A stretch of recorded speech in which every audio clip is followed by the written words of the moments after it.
J'ai envie de sortir de mes gongs, tout le monde me connaît comme étant quelqu'un de calme. C'est de leur dire, taisez-vous. C'est ignoble. Pourquoi? C'est ignoble parce que quand on met devant vous une situation qui est indiscutable,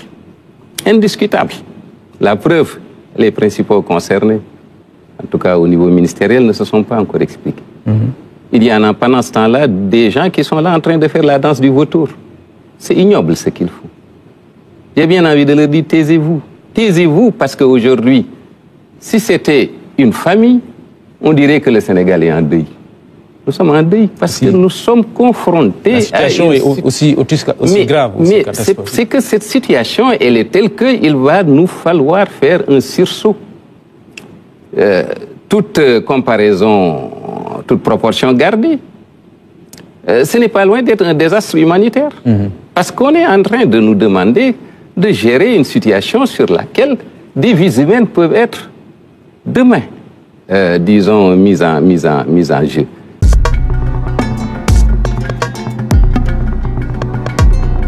Bonjour, merci de suivre l'émission Point de vue. Le rapport sur la gestion des finances publiques a été publié sur la période 2019-2024 par la Cour des comptes.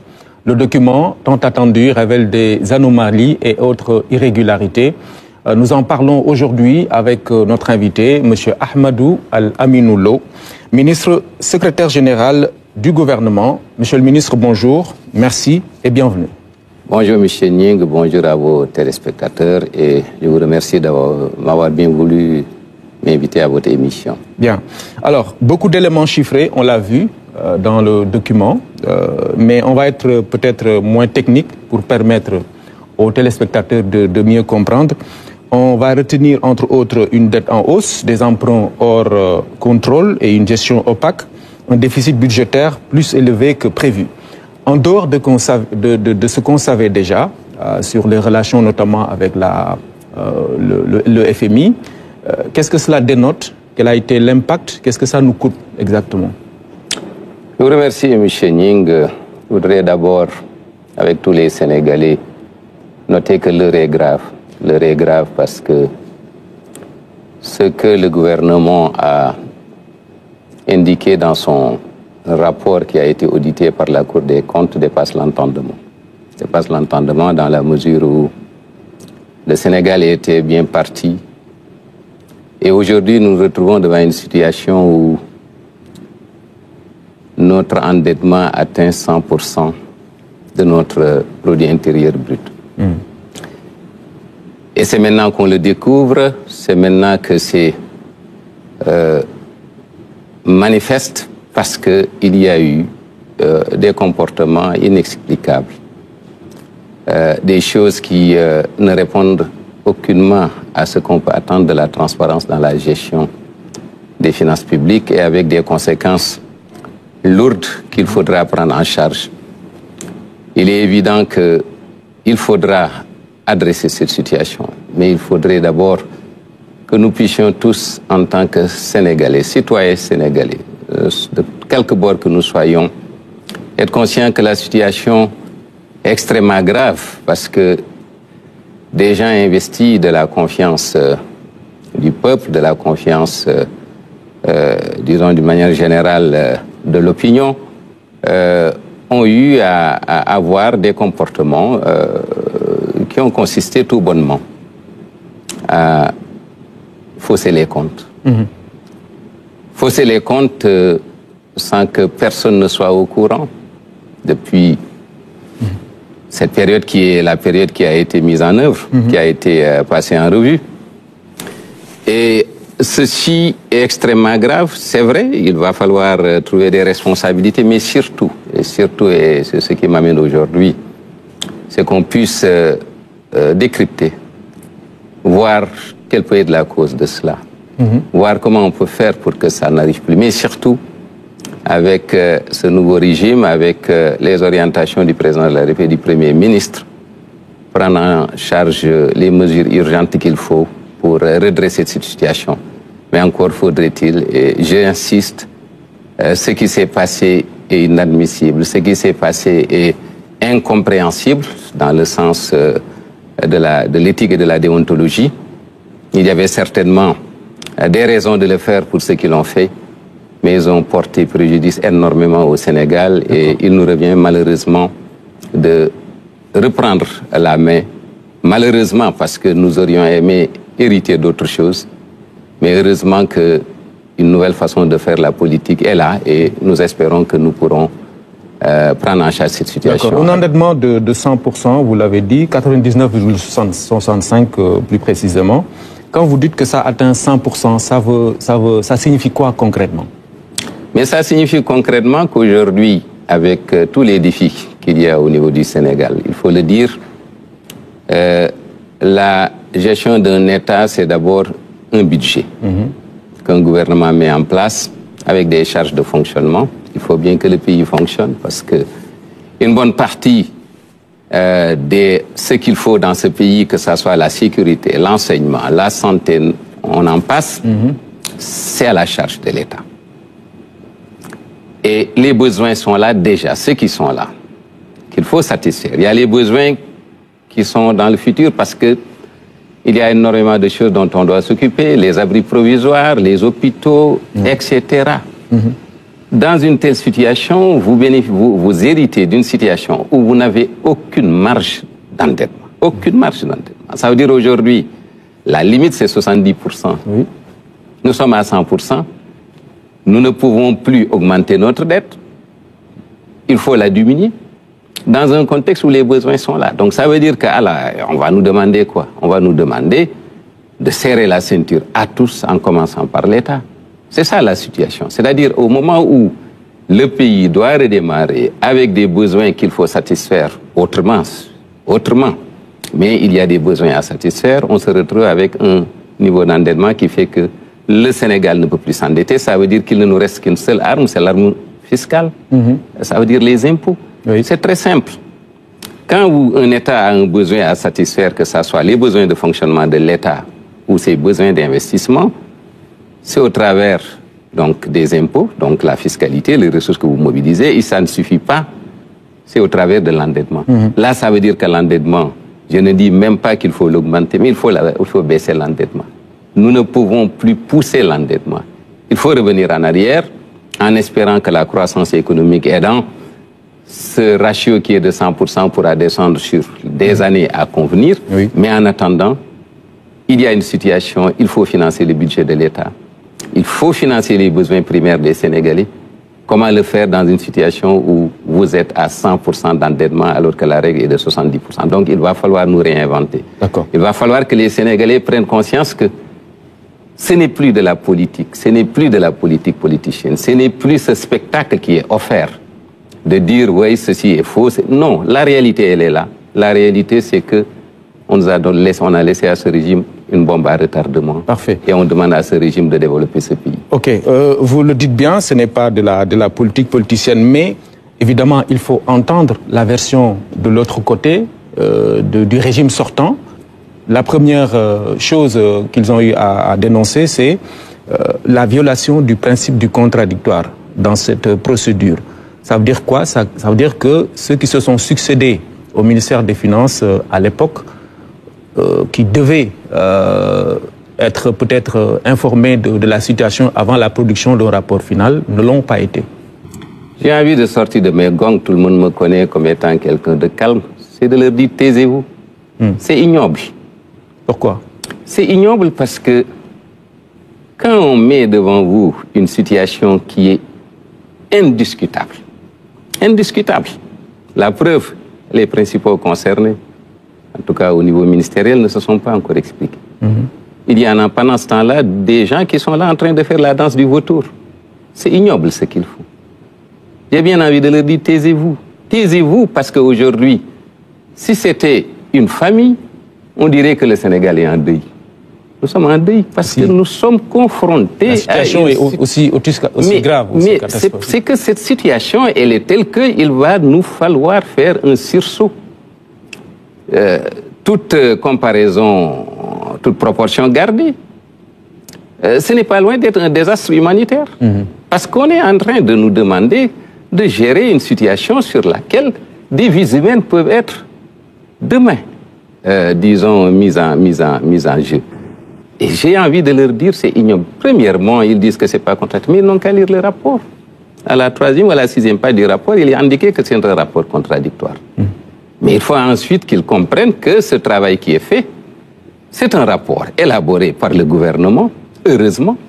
C'est la première fois que ça se fait. Ils l'ont dit également dans leur rapport, parce que le Code de bonne transparence, la loi de 2012 qu'il a internalisé, date de décembre 2012, qu'est-ce qui a empêché de le faire en 2019? Parce que ce n'est pas à chaque changement de régime. C'est à chaque changement disons, de président. C'est la première fois que ça a été fait. Et heureusement que le Djoub Djoubal Djoubbanti était là. Parce que, imaginez un seul instant que c'est ce régime qui était encore là et qui se met à faire de la cavalerie. C'est contradictoire. Il faut connaître les règles de la Cour des comptes. La Cour des comptes est un juge de conformité. C'est comme un commissaire aux comptes. Vous êtes dans une entreprise privée, vous établissez vos comptes, vous lui présentez les comptes que vous lui présentez. Le commissaire aux comptes fait ses contrôles et déclare si c'est sincère, en tout cas par rapport à ce que vous l'avez montré. Malheureusement, jusque-là, ceux qui étaient là montraient ce qu'ils voulaient montrer à la Cour des comptes. Et évidemment, la Cour des comptes juge de conformité de ce qu'on lui a montré, moyennant les pièces justificatives et des corrections. Mais j'ai bien envie de leur dire d'aller relire les textes, de la Cour des comptes. Ce que dit la Cour dans la partie avertissement, c'est que le présent rapport a suivi la procédure contradictoire prévue à l'article 49 de la loi organique sur la Cour des comptes. Et les développements qui y figurent ont tenu compte, quand il y a eu lieu, des réponses fournies par le ministère des Finances et du Budget. Mais est-ce que le ministère signifie concrètement ceux qui ont été à la tête de ce département? En fait, on est à la chambre budgétaire et financière. Parce que la Cour des comptes, c'est plusieurs chambres. Là, on est dans la chambre budgétaire et financière, qui est chargée de donner un cutus aux comptables publics. Ce travail-là de contradictoire, c'est par rapport à ceux qui ont fourni les services du ministère des Finances. C'est pas le ministre en tant que tel. Les services du ministère des Finances, dans un premier temps, qui sont donc dépositaires de l'information qui a été donnée, ils l'ont dit aussi, il y a eu des échanges avec le cabinet du ministre. Mais il y a une seconde phase. Lisez dans le même avertissement, il y a quelque part où ils disent qu'ils vont par la suite faire des référés, des déférés, des référés. Qu'est-ce que ça veut dire? Ça veut dire que les fautes de gestion qui ont été soulevées feront l'objet de référés au niveau de la chambre disciplinaire de la Cour des comptes. C'est ce que ça signifie. Il y a d'autres étapes qui vont venir. En référé, en déféré et en référé. Déféré à la chambre qui est maintenant chargée de connaître des fautes de gestion. Et en ce moment, il y aura une vraie procédure contradictoire avec ceux qui sont incriminés, comme ça se passe d'une manière générale dans toute procédure judiciaire. Mais pour l'instant, la procédure contradictoire, et c'est ça qui est dommage encore une fois, dans ce pays, et c'est ça également sur lesquels nous espérons que nous aurons des évolutions. Que les sachants parlent et ceux qui ne savent pas cessent d'intoxiquer l'opinion. On est dans une première phase, un rapport élaboré, heureusement élaboré par un régime qui veut dire Djoub Djoubal Djoubbanti, parce qu'on aurait pu faire autrement et ce serait une trahison vis-à-vis du peuple. On l'a fait. Ça nous a coûté ce que ça nous a coûté. Ça a donné les résultats qu'on voit qui sont très, très, très graves et qui auront des suites. Maintenant, il nous revient de trouver des solutions et nous espérons que nous pourrons le faire avec l'appui du peuple sénégalais. Alors, une autre incohérence, entre guillemets, qui est révélée par des dirigeants de l'ancien régime, c'est que pratiquement toutes les lois de règlement sur la période revue ont été pratiquement certifiées par la même Cour, la Cour des comptes. Finalement, est-ce qu'on peut se dire que effectivement, voilà, ce qu'il révèle comme argument est plausible? Mais là également, c'est très simple. Ceux qui étaient là présentés à la Cour des comptes, ce qu'ils veulent présenter à la Cour des comptes. Et la Cour des comptes, juge de conformité, certifie ce qu'on lui a présenté. Ça veut dire qu'on ne présentait pas à la Cour des comptes ce que nous venons de découvrir. C'est aussi simple que cela. La Cour des comptes, vous lui présentez ce que vous lui présentez, vous lui cachez ce que vous voulez cacher à la Cour des comptes, au Parlement, au peuple sénégalais, aux institutions auxquelles vous êtes membre et à l'international. C'est aussi simple que ça. Aller dans une société, le directeur général qui voit un commissaire au compte arriver et qui lui présente ce qu'il veut lui présenter, le commissaire des comptes va certifier ce qu'on lui a présenté, moyennant, comment dirais-je, des contrôles. Mais c'est clair, chaque loi de règlement, vous venez, vous présentez à la Cour des comptes ce que vous voulez lui présenter, elle fait ses enquêtes, regarde et certifie. Mais aujourd'hui, qu'un autre régime est venu et a dit à la Cour des comptes, on vous a berné pendant ces 5 ans, on ne vous a pas donné ce qu'il fallait vous donner. Il y a des choses qu'on vous a cachées et c'est ça la réalité. La réalité, ça a été caché presque à tous ceux qui pouvaient faire quelque chose. On peut certifier des choses qui sont fausses, c'est possible? Non, pas qu'on peut certifier des choses qui sont fausses, on certifie ce qu'on vous présente. D'accord. Ça veut simplement dire, on vous présente des comptes, les comptables, le ministère, la direction de la dette publique, la direction de l'ordonnancement des dépenses publiques, vous croisez, mais ils vous envoient des choses cohérentes et il y a des choses qu'on oublie de vous donner. En réalité, c'est très simple. Si vous gardez, si vous cachez des choses que vous ne donnez pas à la Cour des comptes, comment elle peut le connaître? Okay. C'est ce qui a été fait, c'est ce qui est grave.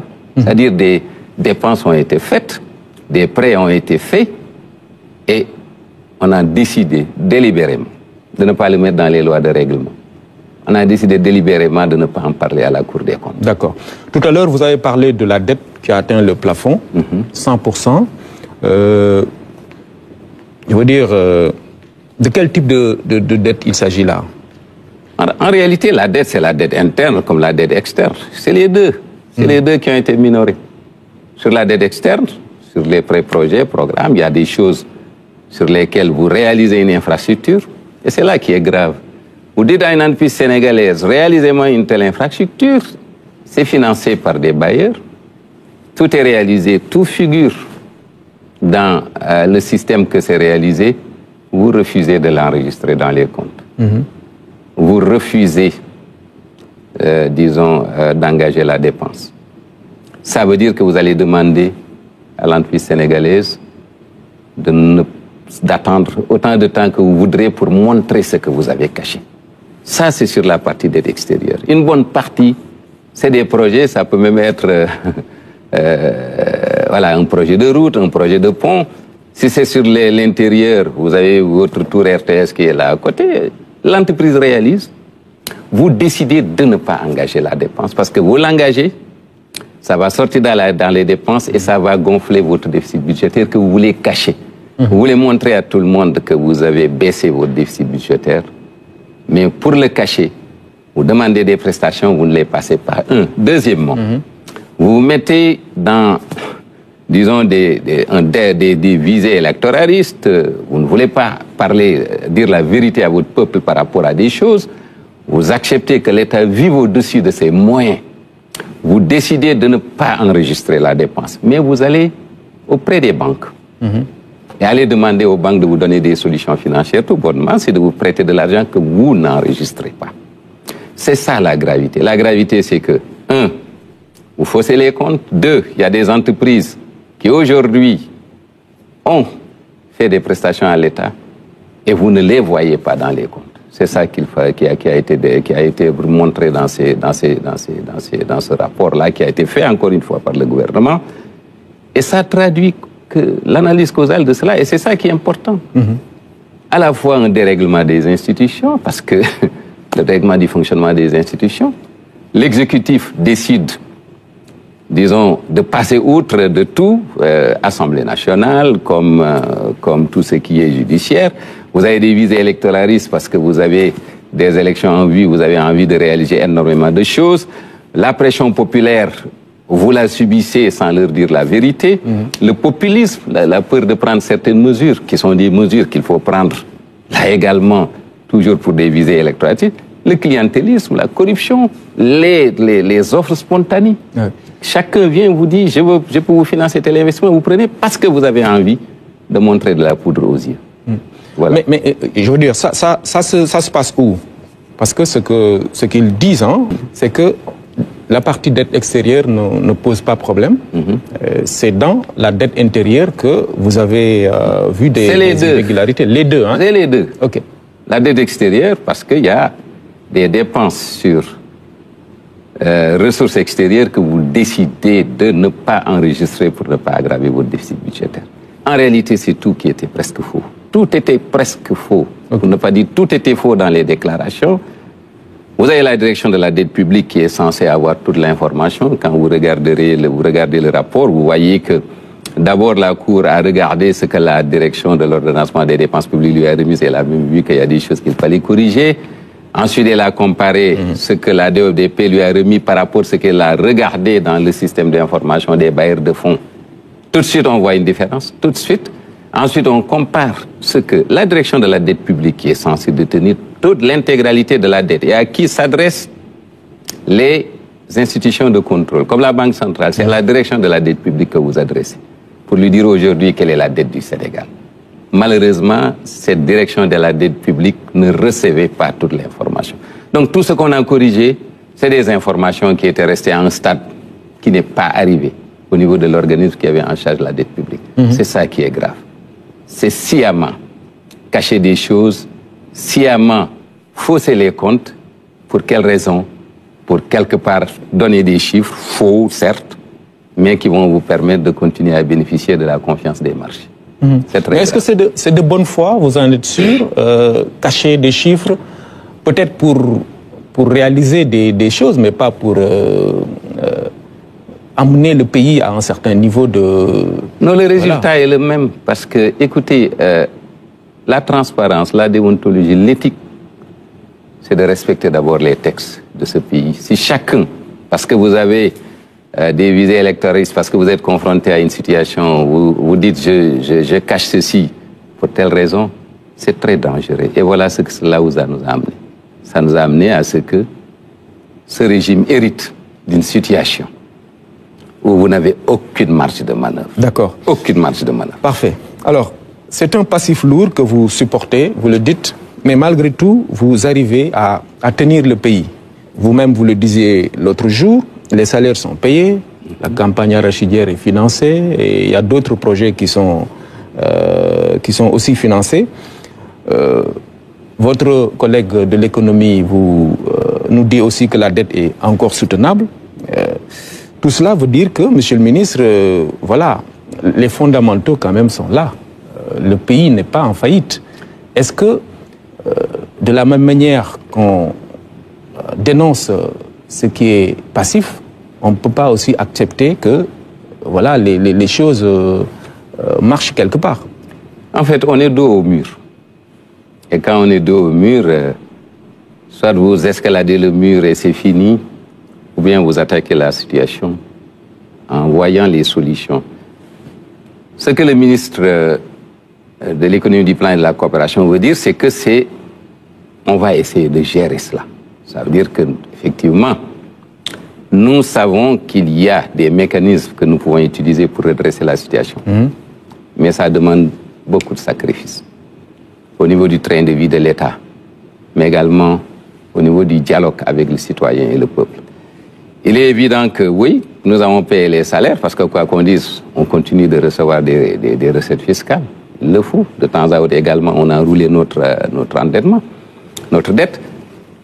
Mais demain, il y a un risque de refinancement de la dette. C'est-à-dire ces 18 000 milliards de dettes qui vont tomber selon des échéances données. Il va falloir restaurer une crédibilité pour qu'on vous prête à nouveau. J'ai dit rouler la dette, c'est-à-dire une dette qui tombe, pour le même montant, vous renouvelez cette dette. Ça, c'est un risque. Si ce n'est pas renouvelé, le pays ne pourra pas marcher. Il faut aller gérer ce risque-là. Il y a également, quoi qu'on dise, les dépenses d'investissement. Il faut le faire. Le pays a besoin de dépenses d'investissement. C'est là où la situation est extrêmement grave. Elle est très préoccupante. Des solutions existent parce qu'il y a une nouvelle gouvernance qui s'est installée. Et cette nouvelle gouvernance, elle repose d'abord sur quoi? C'est la vérité. Le djoub djoubal djoubanti. Ce qu'on a pu faire, c'est parce que tout ce qui était gabégie, dérapage, a été mis sous contrôle. Maintenant, il va falloir faire des arbitrages, prendre des solutions qui peuvent être des solutions pas très faciles. Mais l'État commence d'abord par lui-même. C'est là où on dit que c'est soutenable dans le sens, non pas que c'est pas grave, mais c'est que nous avons la capacité, sans que ça soit un diktat des bailleurs de fonds, sans que ça soit un diktat des bailleurs de fonds. Si nous nous mettons ensemble, si les ruptures que le Premier ministre a annoncées dans sa déclaration de politique générale sont mises en avant, si nous sommes en mesure de nous comprendre avec le peuple, avec les forces sociales, les syndicats, etc., sur les urgences, sur les choses qu'il faut mettre entre crochets, le temps que nous fassions, et je vais prononcer le mot, l'ajustement. Parce qu'il va falloir qu'on s'ajuste. Ça veut dire quoi? Ça veut dire qu'on peut s'attendre, on doit s'attendre à des lendemains difficiles. À des lendemains difficiles, mais difficiles pour qui? Nous allons faire de sorte que le filet social demeure. Ça, c'est clair. Ça veut dire que les populations vulnérables doivent être protégées. Mais la réalité dans ce pays, il faut qu'on revienne à l'orthodoxie. Et ça fait partie aussi de ce qui nous a amenés là où nous sommes. Ce clientélisme, cette mauvaise gouvernance, c'est de ne pas dire la vérité au peuple. Sur le plan de la mobilisation des recettes fiscales, il y en a qui peuvent payer, on les connaît, ils ne payent pas. Prenons les exonérations fiscales qui approchent les 1000 milliards, c'est-à-dire des gens qui ne payent pas des impôts. 1000 milliards. C'est à peu près le déficit budgétaire de 2025, 1600, on est à 1000 milliards. Ça veut simplement dire que la situation est extrêmement grave, très préoccupante. Si on croise les bras, si on écoute tout le monde dans ses revendications, allons-y, c'est un naufrage collectif qui nous attend. Il faut que ça soit clair. C'est ce langage-là qu'un régime doit tenir à son peuple. C'est la même chose sur les subventions à l'énergie. Des subventions qu'on donne à tout le monde sans aucun ciblage et qui peuvent vous coûter sur 3 ans 2000 milliards. 2000 milliards, c'est un déficit budgétaire d'une année. C'est à peu près 25%, disons 20% ou 25% de notre disons, 1/8 de notre endettement. Il faut qu'on retourne avec les Sénégalais dans la vérité. Le Premier ministre aura l'occasion de s'exprimer bientôt. C'est ça. Chers concitoyens, sachez que la situation est extrêmement grave. Elle est préoccupante. C'est presque un État qui ne peut pas avancer davantage dans ses ambitions. Nous avons le choix. Que chacun continue à réclamer ce qu'il réclame, sans aucune considération de cette situation. Que chacun se mette à dire il y a des engagements que l'État avait pris avec moi, il faut les respecter. Allons-y, on met tout dans la besace, on fonce, on va cracher. Nous allons vers un naufrage. Mais on a cette possibilité devant un gouvernement qui a démontré en 10 mois que nous sommes en mesure de ramener l'orthodoxie. Ramenons l'orthodoxie en commençant par l'État. Oui, ça commencera par l'État et ça, c'est des mesures qui vont être prises. Il faut qu'on rationalise les subventions, il faut qu'on rationalise les dépenses de transfert. Comment on peut envoyer à un service de l'État qui n'a pas une autonomie, vous lui annoncez, oui, vous 1 milliard, vous 2 milliards, etc., dans le cadre de son budget, avec aucun contrôle. Pas de passation de marché dans les règles de l'art, ça, il faut que ça cesse. Il faut également, j'étais revenu tout à l'heure sur les exonérations, presque 1000 milliards, à qui ça profite? À des entreprises minières. Pour quel droit? Il faut qu'on rationalise cela. Très bien. Il faut également, sur les dépenses de biens et services de l'État, revenons sur ça. Il y a trop de gabegie. Et le gouvernement prend l'engagement qu'il fera immédiatement ce qu'il faut de son côté. Mais il y a des choses aussi qu'il faudra qu'on regarde au niveau du budget de l'État, au niveau de ce que l'État peut faire. Le Sénégal vivait au-dessus de ses moyens depuis plus de 5 ans. La réalité nous a rattrapés. Aux citoyens de faire confiance pour qu'on bâtisse à nouveau un Sénégal où naxante amu fi. Nanu waxante deug gi mënuñu ko. Nous ne pouvons pas continuer à faire cela et le gouvernement a l'obligation morale, a l'obligation également de ne pas être ce gouvernement qui va précipiter ce pays-là dans une situation qu'on n'a jamais connue. D'accord.